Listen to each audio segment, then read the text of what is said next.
Well, good morning again, and thank you for your indulgence.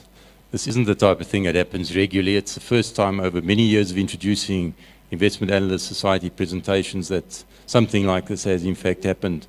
And I'd like to really commend the company and its investor relations that they realize that the SENS announcement has to go out first, because this is not just a broadcast over here, a discussion over here, but it's also a broadcast that is going out on TV. And it is critical that we actually maintain good corporate governance. So without further ado, let me hand over to Dr. Anna Mokgokeng, who is the chairman, who's going to do a short introduction, and then after that we'll get into the presentation itself and we'll learn about all the very interesting things that the company Rebosis does and where it is expanding and what its strategic direction is. Thank you. Thank you, Arthur.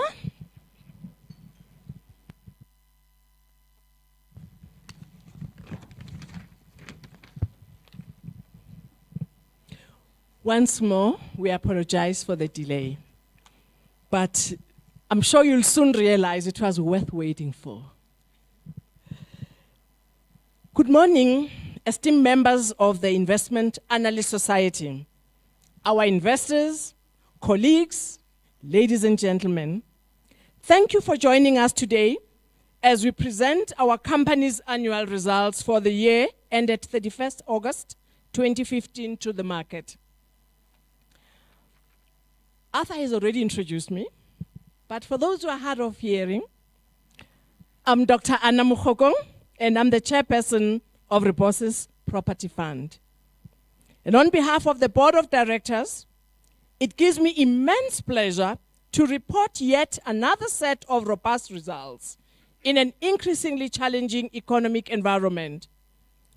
Although we find ourselves in a rising interest rate cycle and lower than expected GDP growth, we continued our solid performance, underpinned by strong fundamentals and active management of our properties by a competent asset management team. The board has declared a distribution, which was achieved through successful yield-enhancing investments and a continued focus on containing operating and financial costs. We believe we are well positioned in the current economic environment to grow our portfolio and sweat our current assets to ensure continued solid returns to our shareholders. On behalf of the board, I would like to congratulate Cesar and his team on delivering once more such excellent results. Thank you.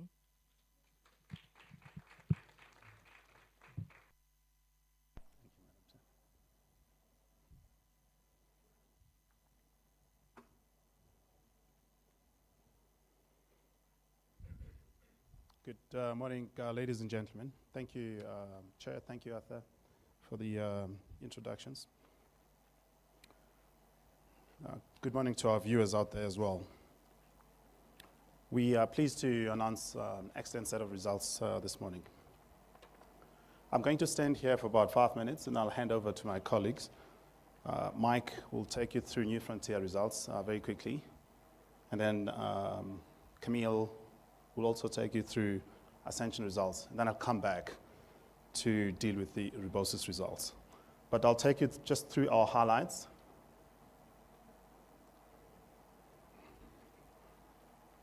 We're reporting a distribution growth of 11% to 110 cents per share.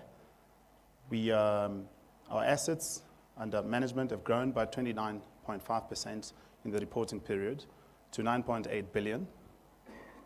Our consolidated assets, given that Ascension and New Frontier are now subsidiaries, so we consolidate them, have grown to 15 billion. And we just make the point that post-year end, this has grown to 17 billion rand. Our net property income is up by 8%, which talks to the fundamentals of our underlying properties. The return from the UK rand hedge investment we made in New Frontier is 34.6% in the reporting period. And that's just over the last 5 months. That we made that investment at 18.25 rand to the pound when we invested in New Frontier. That was in March. and the share price currently 23 Rand 10 cents, and the Rand is also depreciated. So that gave us about 26.6% capital growth, plus the 8%, which Mike will be reporting just now. That makes up the 34.6%. Cost to income reduced by 3% to currently 13.3%, so very tight on cost containment in the company. Successful acquisition of the Ascension B units, which was consummated in June, and Ascension changed the year end also to coincide with our year end. So that was quite successful. As you know, the A units remain listed. Camille will talk through the Ascension matters. Strategic Rand hedge investment in New Frontier, which gave us that total return to date. On that note, thank you. Mike.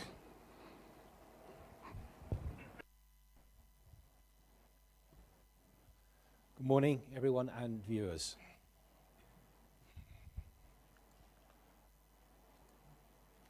So we just wanted to give you an overview of what's happening in the UK market, slightly different from what's happening in South Africa at the moment. We have consumer confidence. It's been its highest since the 1990s. We have GDP growth forecast of slightly greater than 2.5% over the next 2 years, according to Capital Economics. We have a UK population growth by 2 million people by 2020, up 4%, and unemployment, which stands at a relatively low level of 5.4%, will also fall during that period, down to 5.1. We've got evidence of real wage inflation of up to 3.1% year on year. We've just announced inflation figures of minus 0.1% 2 days ago, so we're seeing real growth there, which will provide further money for our consumers to be able to spend. We're seeing rising sales volumes, a rise of 4.5%. In fact, September to September was 6%. So we're seeing real growth from consumers who have higher disposable income, the ability to be able to go and spend in the shops and online. There's more tenant demand. We're seeing shorter rent-free periods. We're seeing more multi-channel options. And we will also see a benefit of a rates revaluation, which will come through in 2017, which will benefit certainly our portfolio in the north. What is our investment strategy? And what's the criteria that we're looking to acquire the assets? Well, the first thing is they have to be centres that are geographically dominant within the UK.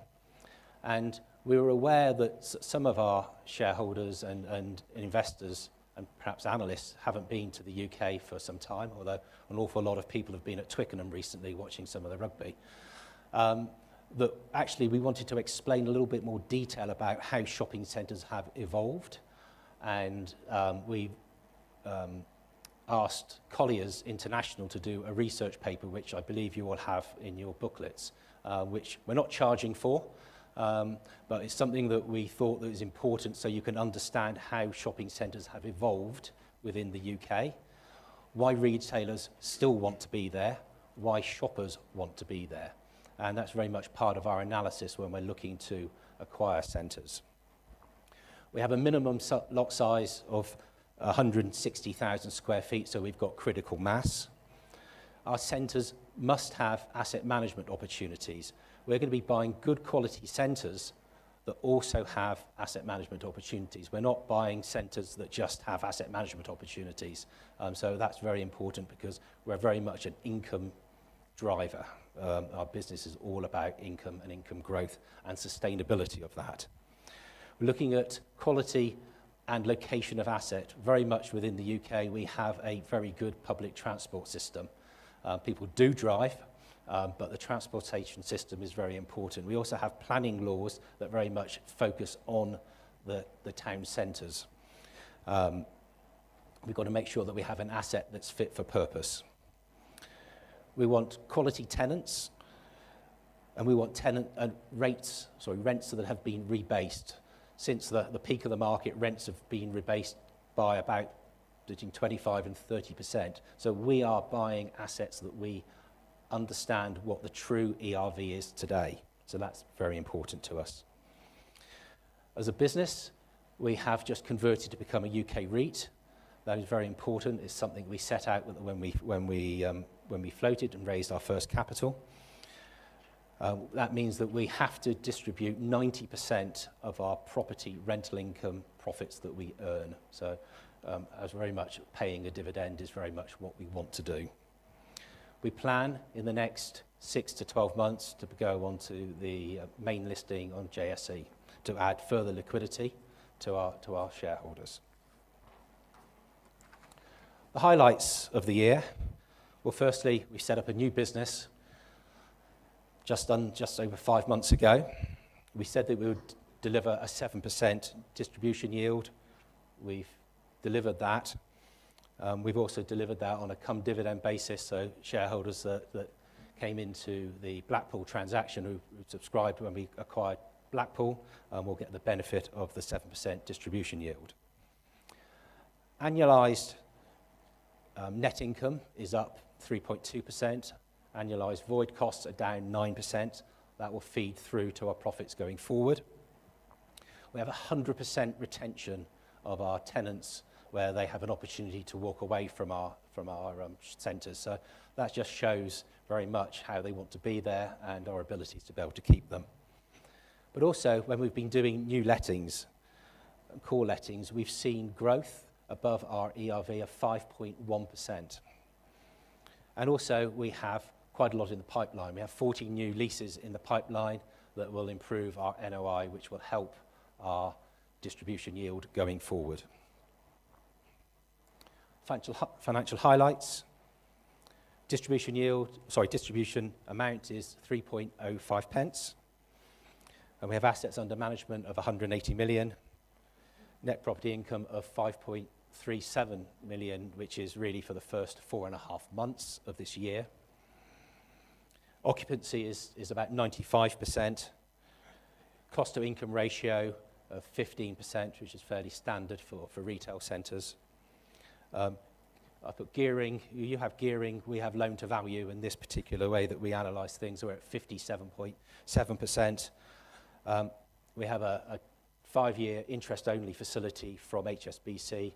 We've drawn 102 million. We have a further 2 million to draw down for CapEx purposes in the future. And our cost of funds is 3.38%, so quite a low level in this market.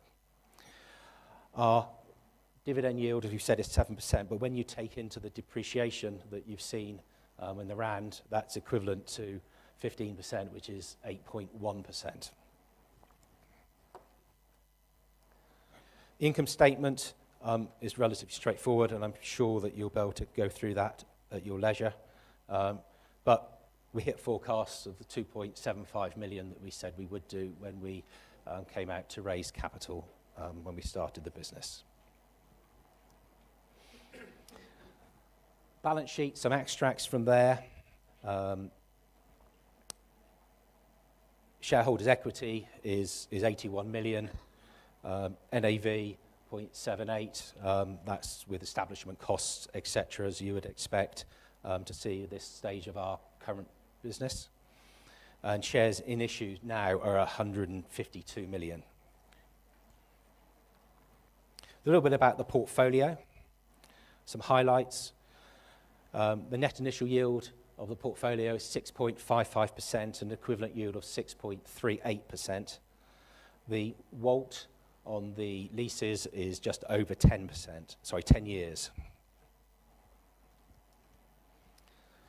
We have a quality portfolio with household names, Boots, New Look, Topshop, Marks & Spencer's, BHS, WH Smith, so national income.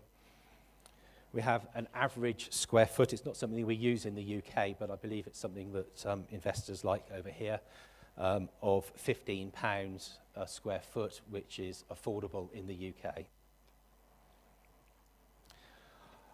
There's a little bit more detail on the WALT. Burton, you'll see, it has an exceptionally long WALT due to 2 leases to Marks & Spencer's and Primark, so key tenants who are going to be in our shopping centre for a long time. The gross rental income to expiry, you can see that we have 40% of our tenants' leases are going to expire greater than 2022, and we have leases in 2017, and next year of approximately 37%, which will be expiring, and we have built everything into our forecast going forward. So we are a busy team in the UK. We do a lot of active asset management. We're talking to our tenants all the time. We've been doing lettings in Cooper Square, Burton, to Boots, Superdrug, Clark Shoes. We're talking to Next, who want to upsize. So Next is an anchor tenant in our scheme. They want to upsize, and we're helping them at the moment to be able to do that. We're in discussions with BHS, who want to downsize a little bit. And also we have Primark, who are talking to us about upsizing again. So our tenants want to be in our centres, and they want to have more floor space to be able to trade out of. We're acquiring a small chapel for £350,000. It was under offer at one stage in 2008, we believe, at £2 million. So kind of shows what's happened to the market.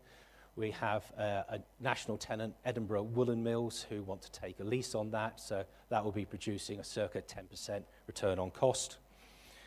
And our real focus here, because we don't have many voids, is actually to be able to convert some of our temporary lettings into longer term lettings, together with the asset management that we're doing as well. The Cleveland Centre in Middlesbrough, again, we've been busy. We retained HMV, slightly higher than our forecast rent. We have H&M, who I believe are opening in South Africa shortly. They want to expand and take some upper parts. The Holiday Inn has opened, 140 bed spaces. We just have a long lease here, but that provides opportunity for food and beverage, which we're working on at the moment. Pep & Co have come into the UK. They've only taken 50 units. There's a slightly more upmarket Pep & Co than you have in South Africa, I believe. That's trading well. A healthy pipeline of units under offer. So tenants, again, wanting to come in. It's a back of the consumer spending, the back of the growth we're seeing in the UK, and we're seeing our retailers wanting to take more space. And we have ongoing discussions for more tenant engineering with Pound World to come into our centre. Just a quick overview. Obviously, we bought Blackpool, and this is the overall portfolio. So we have over 1 million square feet. The WALT is 9.3 years, so you'd expect that to come down because of the lease length in Burton. Quality income from quality tenants, New Look, Boots, Debenhams is our first time. We have a Debenhams. H&M have moved up there, Topshop, Marks and Spencer. So again, it's a quality income portfolio. The outlook for the business. Well, the good news is the UK is seeing good growth, good GDP growth, and that's expected to go forward. We've got continued real wage inflation and falling unemployment. Interest rates long-term are going to stay low. Our 10-year money is 1.7%. Our 5-year money is 1.25%. So there's no signs that we're going to see big rises in interest rates within the UK. We've got a very good backdrop for rental growth and yield compression within the UK. We are seeing increased tenant demand. You can see that by some of the examples I've shown already for quality space that we're providing. And we expect to see further value and yield enhancements going forward. We'll be certainly acquiring more properties. We're looking at a number at the moment, and we'll obviously talk to our shareholders in due course.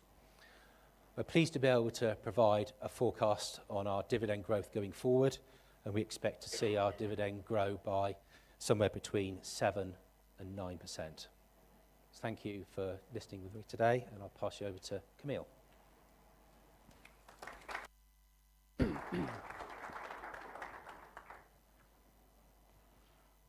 Thanks, Mike, and welcome to all. So I'm here to talk about the Ascension results. Just recently been appointed as the CEO, so it's effective 1 October. Just a precursor to the financial highlights or key highlights for the business. Results are representative of a 2-month period. Why the fragmented year? We had a financial year ending 30th of June.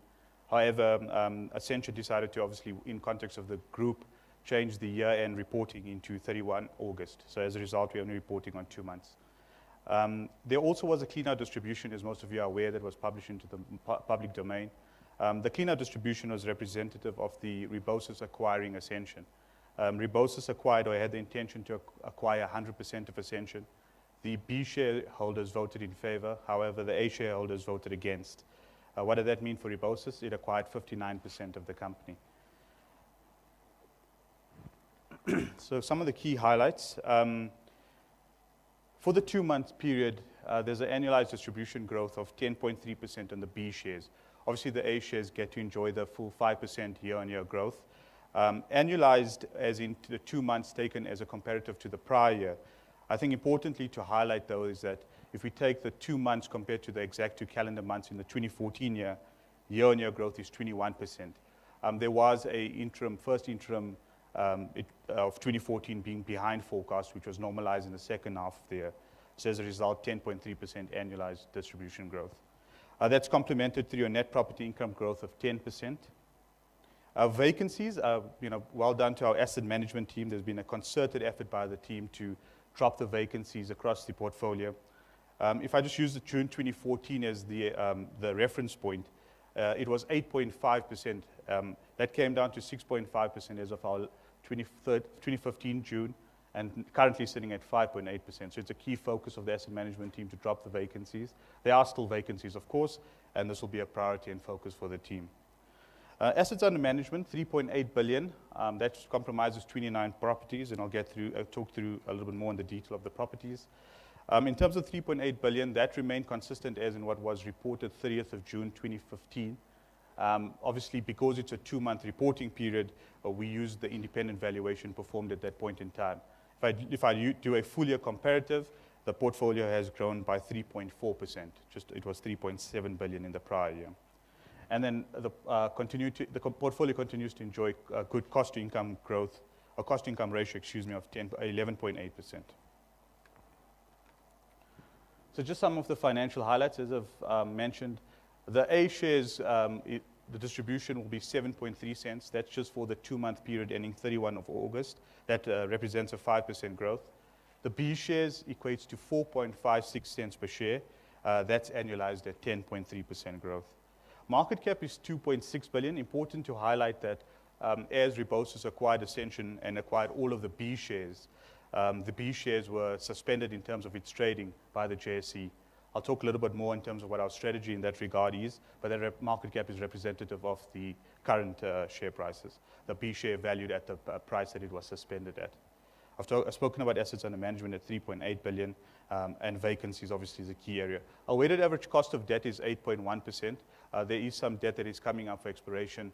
I'll show you the expiry profile shortly, but obviously that is a focus of us to try and ensure that we drive efficiency in our cost of debt.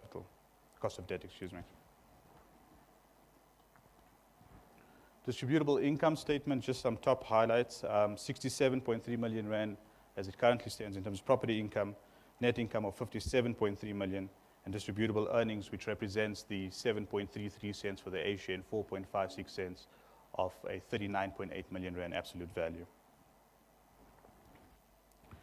So how does it look in terms of the growth profile, the distribution growth profile on the B shares? Of course, the A shares have consistently grown at 5% as they currently enjoy the 5% year-on-year growth in terms of our commitment. In terms of B shares, as of the last year, it grew by 9.8%. That's 30th of June 2014 to 2015.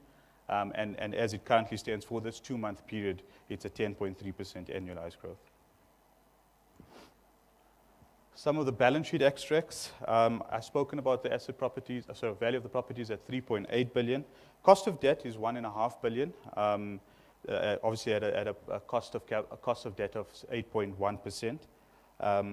And then, shares in issue at the moment remain the same. There's been no further shares that have been issued, with the exception that there was the swap ratio that took place in terms of Rebosis acquiring all the B shares for a agreed upon swap ratio through the scheme of arrangement. So the current debt expiry profile, we've got 8.5% worth of debt expiring in the next financial year. We are already commenced in discussions in terms of restructuring that debt. A significant amount of the debt of 1.5 billion, or just over 1.5 billion, expires in 2017. That's represented of 44%. And again, part of the restructuring of our debt is to look at potentially restructuring the 2017 debt as well. Okay, so in terms of the property portfolio, just want to highlight some of the activities of the last 2 months. As I mentioned, we've got 29 properties, 28 office and 1 industrial, so it's obviously an office portfolio, office fund. In terms of GLA, that means it's 93% office and 7% industrial. However, in terms of value, it's a 98% office and 2% industrial. Vacancies I've spoken about. So in terms of the office profile, we're currently sitting at 6.5% versus 1.5% of industrial, bringing us down to 5.8% for the 2-month period ending 31 August. Our cap rates for the portfolio are representative of the valuation performed at 30th of June, 9.4% on office and on 10% at industrial. And then average monthly gross rental of 102 rand per square meter on the office portfolio. Average escalations of 8.8% for the same portfolio. And the lease profile is 3.4 years. Obviously, again, focus of the asset management team to ensure that we keep our finger on the pulse in that one. So finally, the way forward for Ascension. We obviously the intention of management is to continue as an office fund. It enjoys the luxury of having some fantastic assets within the fund and a very strong sovereign underpin. So the intention for management is to definitely continue in that direction. The big question, I guess, is in terms of the B shares having been suspended, what is the way forward? The JSE have recommended or suggested that we should consider moving the A shares to a debt sector within the main board. What does that mean? That Ascension then gets removed as a REIT off the REIT sector of the board. Through engagement with the JSE by management, our intention is to create liquidity amongst the B shares. By creating liquidity in the B shares, we've got a commitment or agreement with the JSE that we'll be able to allow the B shares then to be relisted. Obviously, that is a work in progress through a certain amount of activity by management. But once the B shares get listed, that allows the A shares to remain listed on the main board, and then affording Ascension the full luxury of remaining as a REIT as it was trading previously. That is obviously a key focus by management at this point in time. There's a lot of activity that's happening. I can't, at the moment, obviously, due to confidentiality, divulge what that activity is, but it is a strong focus and number one on our agenda. As I mentioned earlier on, I was recently appointed as of 1 October. The entire board was reconstituted. There were 2 members, independent non-executives from the previous board that have come across, and then we've appointed a number of other independent non-executives. The board now does remain as an independent board. In terms of the growth forecast on the B shares, our expectation is that we will grow between 8 and 10%. I think that's fair in terms of how the portfolio has performed for the last 2 months, and I strongly believe that we will be within that range. Thanks.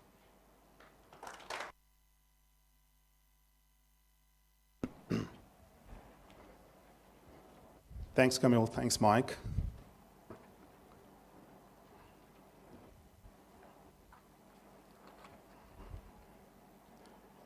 Just continuing with the Rebosis results.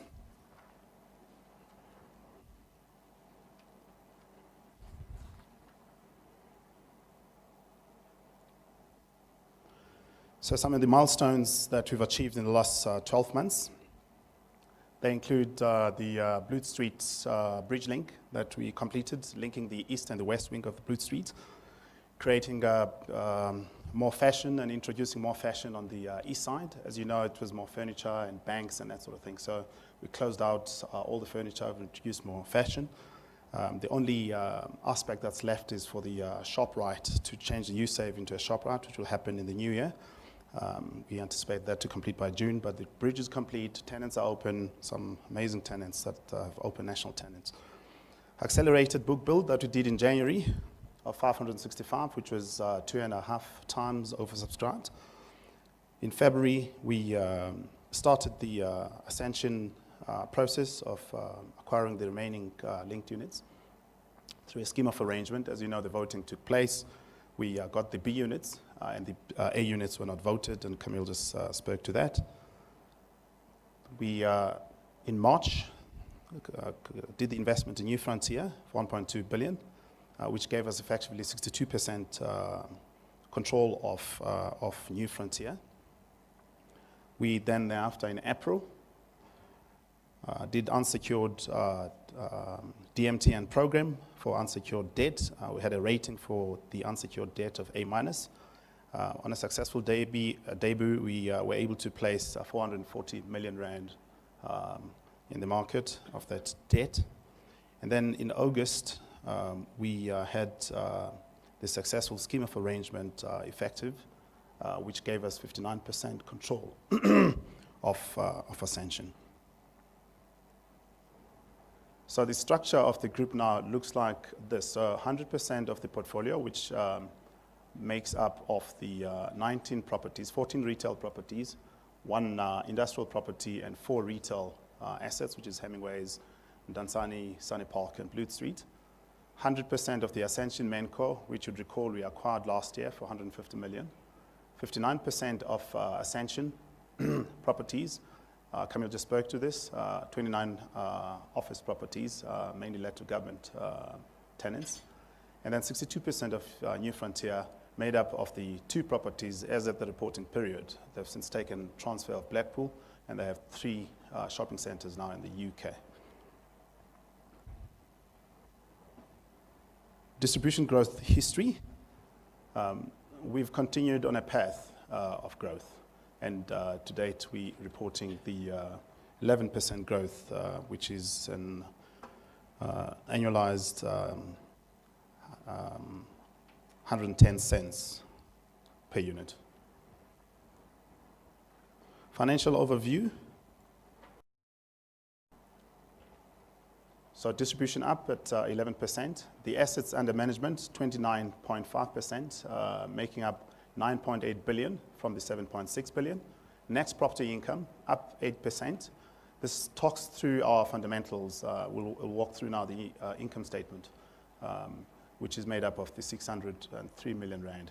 Occupancy is slightly down, which means vacancy is slightly ticked up. We'll walk through this later. I think we've made some gains on the retail side. Retail vacancies came down from 4.1% to about 3.1%.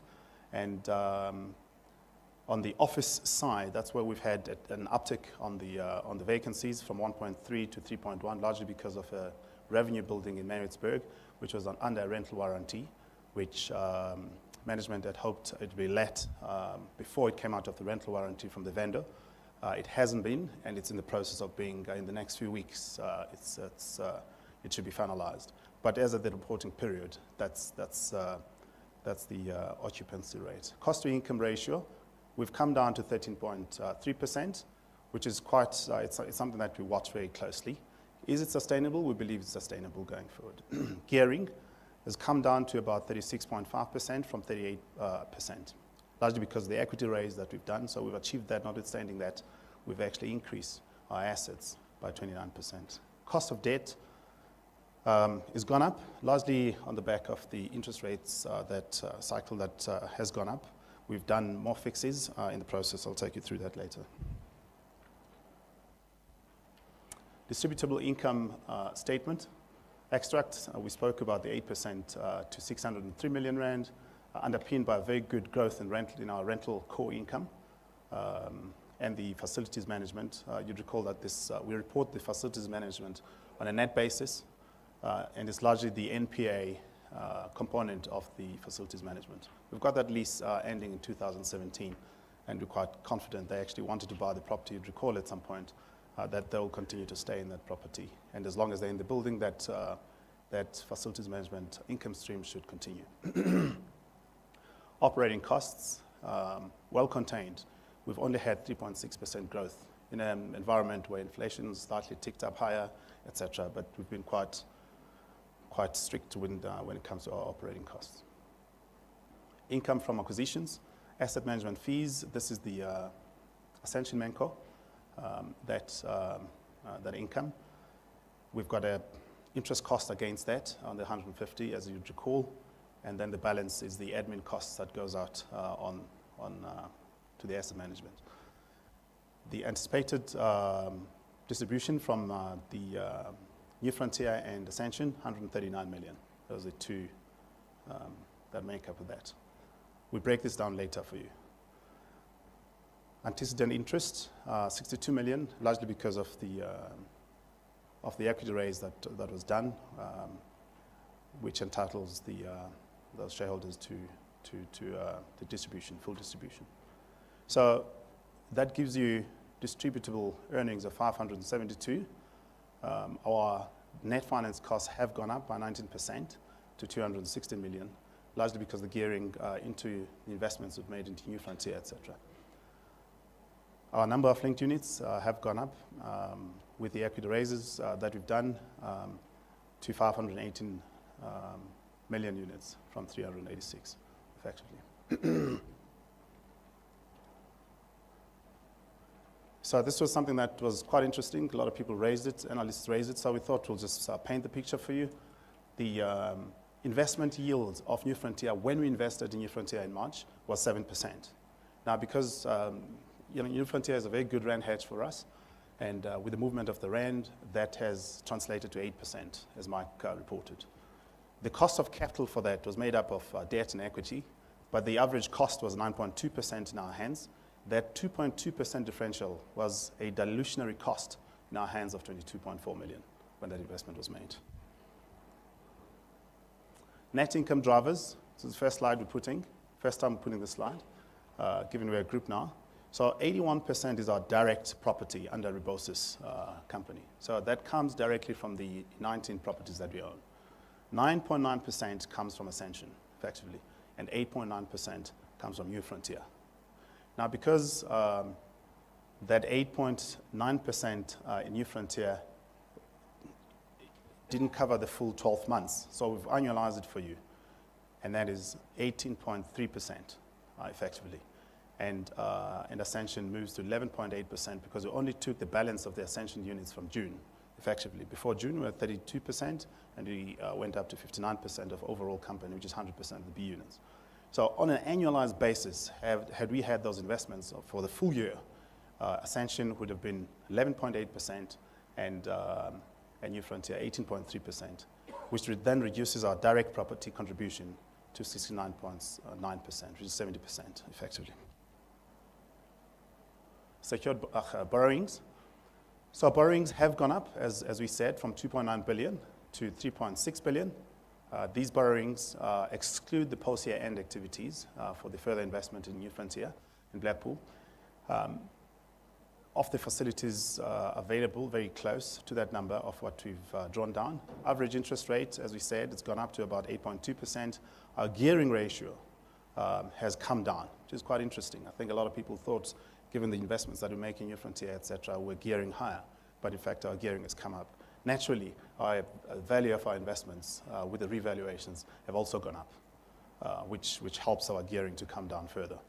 So our debt, our fixed debt, has also gone up 73.7%. We also make the point there that as at post-year end, that figure stands at 75.2%. As you know, our policy, our stated policy is to keep the hedging above 75%. We are actually increasing that hedging to about 80% currently. The interest cover, 2.9 times. The percentage of our debt capital markets unsecured debt is 12%. That's that 440 million I spoke about earlier. Balance sheet extract. Assets under management, 9.8 billion, which is comprised of the investment property of 7 billion. We'll walk through this later. We've got a breakdown nicely for you per assets and the yields and that sort of thing. The listed property securities of 2.6 billion, which are made up of the Ascension and the New Frontier. So if you come down here and you look at this, our makeup is 71% of direct properties, and by value, 12% is Ascension, and 15% is New Frontier. And the right to manage, that's how the asset manager is classified. So of the value of the company, New Frontier is 15%, and Ascension is 12%. Post-year end, that figure That 15% for New Frontier has gone up to 22%. Yeah. So interest, we've covered that already. It's gone up, the interest-bearing debt, and the NAV has also gone up. Interestingly, the NAV per unit is 12.94. So currently we're trading at a massive discount to NAV per linked unit. Debt expiry profile. We've got some expiry. This is as at year end. So we've just painted this picture because we've restructured the debt profile. So we had 56, which is now reduced to 30%. That's the 2016 calendar year. And 2017, we had about 16% as at year end. Post year end, that's sitting at 10.4. And the bulk of the debt sits in 2018 at 47%, and the balance in 2019. Now, this is the consolidated group extract. Given that we own 51% controlling share in New Frontier and Ascension, our assets move up to shy of 15 billion, 14.5 billion, effectively. That's the investment property. Interest bearing, 7.2. This is for accounting purposes, really just on a consolidated basis to see the picture. Rebosis portfolio. So our property portfolio currently, 3 billion rand is the retail assets. That's the 4 retail assets, which is Hemingway's. In fact, there's a breakdown after this, which is the 4 retail centers I spoke about. Office 14, which 3.8 billion. And the industrial property of 145 million, making up that 7 billion rand. Value per square meter, quite straightforward. Industrial property always the lowest. We always make the point that some of these offices you can't replace for that cost currently, for that value currently. I think cost for some of our buildings sitting at about 30,000. So this is pretty much half of that cost. Weighted yield, 8%. It's quite a conservative valuation. You'll see Hemingway's cap rate at 7.5%. You won't buy that asset at 7.5. Certainly, if there is one available, we'll jump at it. The portfolio percentages. So retail currently 43%. This is direct property.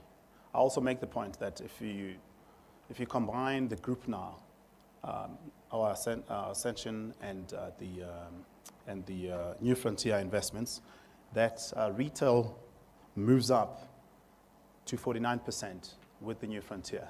So as we stand at year end, that figure looks like 49% from a sectoral spread perspective. Okay, so on the direct properties, the office is at 55 and industrial at 2%. The GLA, 163 on the retail side. Vacancies, I spoke to this earlier, 3.1%. Last year we were at 4.1%.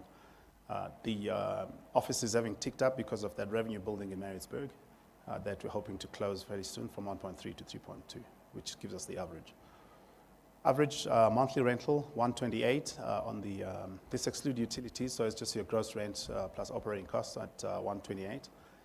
The office, decent 94 Rand 50. You'd recall that for us it's very important to ensure that the office, more particularly because it's government-led offices, that these rentals are sustainable and that given that we have a long lease profile in our properties, we don't have a situation where we're going to have a drop in the income downstream.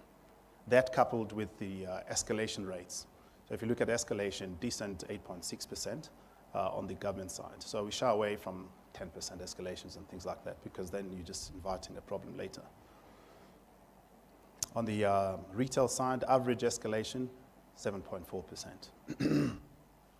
Weighted lease period, 4.3 on the retail, 3.6 on the office, and 3.4 on the industrial, which gives us a very decent 4.2 weighted average.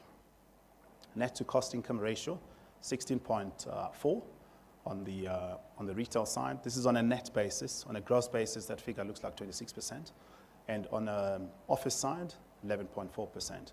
The industrial is pretty much triple net lease, so it really look after insurance and the like. Top 10 properties by value. Hemingway's makes up the bulk, as you guys know. That has since come down. If you recall back in days, we had that at 32%. It's since come down to about 18% currently. 74,000 square meter center, costs and the valuation currently. Again, cap rate at 7.5 for a big mall like this. It's very conservative valuation.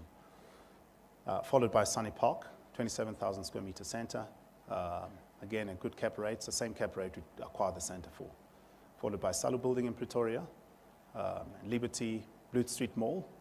We've just recently expanded this mall, as you guys know, with a bridge. Then the NPA building, Victoria Mhlanga, 124 Main, followed by Mdantsane City and the like. Sorry, I just forgot to make one point here. So these 10 properties contribute 80% of our portfolio net income. And they also contribute 82% by value. So we only have 19, so half the size makes up the 80% and 82% by value, and 75% by GLA. Leasing activity, this is something which I like because we get into a lot of detail around it. So if you look at retail, we had 6,600 vacancy, which is the 4.1% vacancy that I spoke about. The renewals that, the lease expiries, 16,726 that came up in the reporting period. Now, that was largely Hemingway's and Blue Street leases that came up during this period. The new lettings, the lease renewals that we did, 14,600, which is about 86% success rate on that. Generally, we get close, to close to 100%. But we had particularly, you guys would recall that we had the Able situation. So we terminated some of the leases because the Able situation, largely it was Weatherly's, Furniture City, Ed Hemingway's, and then some of the lease termination in Mdantsane had a lot of furniture of Ellerins and that sort of thing. So we've since replaced all those boxes in both malls, which is quite commendable to the leasing team. The new lettings that were done, 6,000 square meters in the reporting period, which then gave us a very decent closing period of 3.1% on the retail side. So notwithstanding the fact that our vacancy has increased from 2.4 to 3.2, we've actually made some gains on the retail side. So just to give you an idea, some of the new lettings that we've done, Hemingway's, for instance, we fitted a lot of new shops. G-Star, that opened last year at some point. It was the highest trading G-Star, I don't know what the latest stats now, in their portfolio. It overtook Gateway. I think I made the point the last time. At-home living spaces, they do have at home already in the center, trading very well. The high-income categories tend to trade very well in the mall. So at-home living spaces was added upstairs where the Weatherly space was. The Volpes also opened their sort of block, a new brand by Foschini Group for the young, also opened their Edgar's Active, and a couple of other brands that really opened. We've got Fabiani that's about to open as well, that's busy shop fitting. And perhaps I can talk about post-year-end activities as well, because we've had the Platinum Group that went into business rescue. They had 5 shops in Hemingway's. We've since replaced 3 of their shops. They're busy fitting, and we've got 2 other shops that we're busy with. There's, in between those 2 shops, there's a big void, which leads to escalators and lifts. We want to close it out and create a bigger space for somebody like Zara or H&M and et cetera. We're talking to all of them at the moment. So that's something that's quite exciting at Hemingway's. On the office side, we had 3,300. You recall that 3,300 is at Upper Square. We had that COJ tenant that left those premises, which is a consulting arm. We're in the process of trying to close that as well. We had 1,700 lease expiries on the office side, and we renewed those. And we also had this rental warranty at the Revenue Building, which I mentioned to you guys, which then increased our vacancy for the office side to 3.2% or 7,000, or just shy of 8,000 square meters. So we have in total 13,000 at 3.2% for the portfolio. Tenant profile by GLA. I think given the large office space, we have DPW, which is made up of various departments within the government space. making up 33%, followed by provincial DBW. I think of interest in the slide is the fact that EdCon occupies only 3.2% of the overall space. I think people have been concerned about EdCon, and it's something that we're watching very closely, but they occupy 3.2% space. And in our portfolio, we've had the ABLE group that had issues, and we've replaced all their boxes in our portfolio across, which is quite something. So, in the event of an EdCon fallout, we have only 3.2% of the space to them. Overall lease expiry profile. So we have 13% of the retail coming up. This is, just bear in mind, calendar periods, not year-end periods. So 13% of that coming up in retail, and that's pretty much made up of 6% of Hemingway's leases of GLA. Blue Street, about 7% of Blue Street. The big ones are in Dansani, 26% of the GLA, and Sunny Park, 23%. These tenants have been trading very well. Sunny Park, they've been trading for years. They've renewed over years, so there's no issue there. Dansani is mostly the 3-year tenants, which had already renewed and are due for another renewal now. So there's potential for an upside for us. Rent to sales looking very low in Dansani, just about 5.5%. Rent to sales, they're on a very sustainable path, so we have no issues around, and we'll talk through the trading densities. We've seen very good trading density growth, which talks to the profitability of the retailers in those centers. And then next calendar year, 2017, we have 9% of the retail coming up and 21% of the office coming up. So that office pretty much is the NPA Victoria Mthanga building I spoke about, together with SASA building in Mafikeng. We've got a building in Mafikeng leased to SASA. There are some other very small ones, but that's pretty much those two. Tenants have been in those buildings for years. We don't anticipate, we are constantly in talks with them. We don't anticipate them moving. Certainly there's no equivalent buildings that they could move in. Geographic spread. We now have, by value, in the Gauteng, which is the mainstay of our economy, 67% exposure, and the Eastern Cape, 28%, which is pretty much the 2 shopping centers in the Eastern Cape, and the balance, 3%, KZN, 2%, being the Northwest. By GLA, 66%, which is very similar to value, and by net income, 70% coming out of the Gauteng. Sorry, just perhaps just talk you guys through the sectoral spread. I spoke about it earlier. We had the retail on the direct property at 43% shown. As at year end, on the assets under management, retail is 49%. Subsequent year end, the retailers is notched up to 53% exposure. Trading densities. This talks through the profitability of our retailers. These trading densities have grown up quite significantly, certainly if you compare them to market. We've seen quite good trading density growth. Hemingway is sitting at 28,389. That correspond with turnover growth of about 10.5 there. Dansani at 28,425, which is 11.4 on what's reported last year. Blue Street at 33,282, and Sunny Park at 35,000 trading density. Prospects.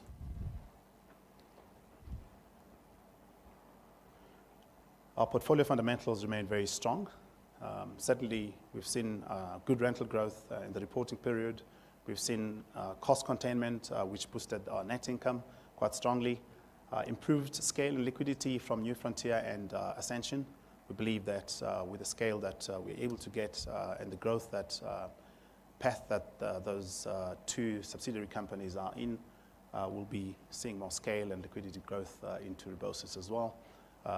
More particularly given the scarcity of the assets in South Africa and the tepid growth that we're seeing in the economy. Ascension, positioned as government-focused fund. Camille spoke about this earlier. It is our board's strategic intention to now introduce the Bs and create the liquidity It is a panacea to the keeping of the A's listed on the JSE, as Camille spoke to it. It's important for us that we then do go back and create that liquidity. Why do we keep Ascension? We'll keep it as a government-focused fund. Does it mean that we may sell some of our assets in Rebosis that are government-focused and keep Rebosis with the strategic intent of it being diversified but with a retail focus? Yes, that's what it could mean down the line. The board hasn't made a call as to which assets you may want to sell at this point in time, but Ascension will be a government-focused fund going forward. So it'll have a sovereign underpin with far more defensive nature that we see under Rebosis. New Frontier continues to serve us well as a rent hedge.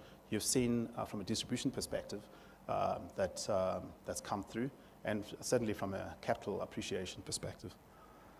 Retail vacancies have reduced on the back of good retail performance. We see that going forward happening.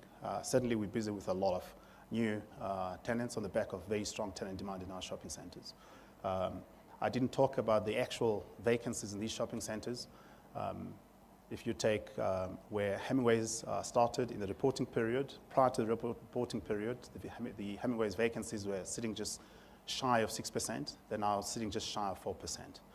Dansane, because of the Ellerines issues that happened there on the furniture side, it shot up to about 6.5%. That's come down now quite drastically to just around 3.5%.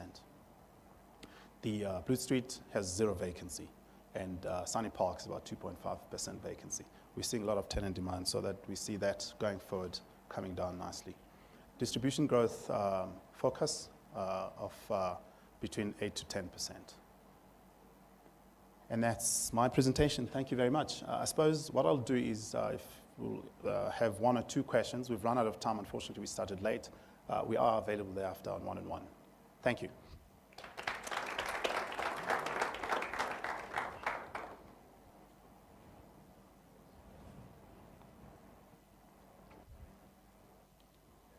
No, it's okay. I'll just wait if there's any questions.